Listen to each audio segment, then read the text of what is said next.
પરેશભાઈ રામ રામ. રામ રામ. કેમ છો? મજામાં? હવ મજામાં. ખેડૂત ભાઈઓ, આજે આપણે પરેશભાઈની વાડી ઉપર કોટડા ચકાર, પરેશભાઈ પટેલ પટેલ અને આ મટક થોડું ધોળું, એમની વાડી ઉપર આપણે આવ્યા છીએ.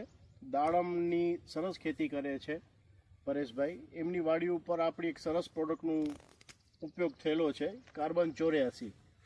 હવે આ કાર્બન 84 વાપર્યા પછી પરેશભાઈને શું ફરક લાગે છે કે શું એમનો અનુભવ રહ્યો છે આપણી પ્રોડક્ટ માટે, એ આપણે જરાક જાણવાની કોશિશ કરીએ. બરોબર ને પરેશભાઈ? વાપર્યા પછી શું ફરક લાગે? આમ વાપર્યા પછી આપણે પેલો મૂળિયાનો વિકાસમાં સારામાં સારું રિઝલ્ટ મળ્યું. બરોબર છે. પછી આ ગ્રીનરી દાડમમાં જે પીળાશ પત્તા હતા એ એકદમ ગ્રીન પત્તા થઈ ગયા. બરાબર છે. ને સૂટુમાં વિકાસ થઈ ગયો. સૂટું વાહ, એકદમ ગ્રીન સરસ સરસ. વિકાસ માટે. એટલે આ ટાઈમ ઉપર મતલબ કે જ્યારે તમારો માલ લાગેલો છે, તમારા રેગ્યુલર ખાતરના ડોઝ ચાલુ હશે, હવે ઈ ટાઈમ ઉપર આપણે સૂક્ષ્મ મૂળોનો વિકાસ થાય એટલે તમે જેટલા પણ કોઈ ખાતર ચડાવો બધું ચડે, બધું સૌથી વધારે અપટેક થાય. દાડમની ફ્રૂટની સાઈઝમાં, ક્વોલિટીમાં, રંગમાં, મીઠાશમાં બધામાં કામ કરે.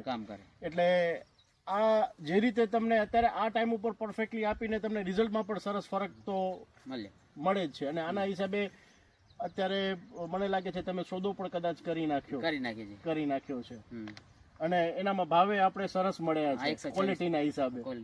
હા, વાહ, બહુ સરસ. ખૂબ ખૂબ આભાર પરેશભાઈ તમારો. Thank you.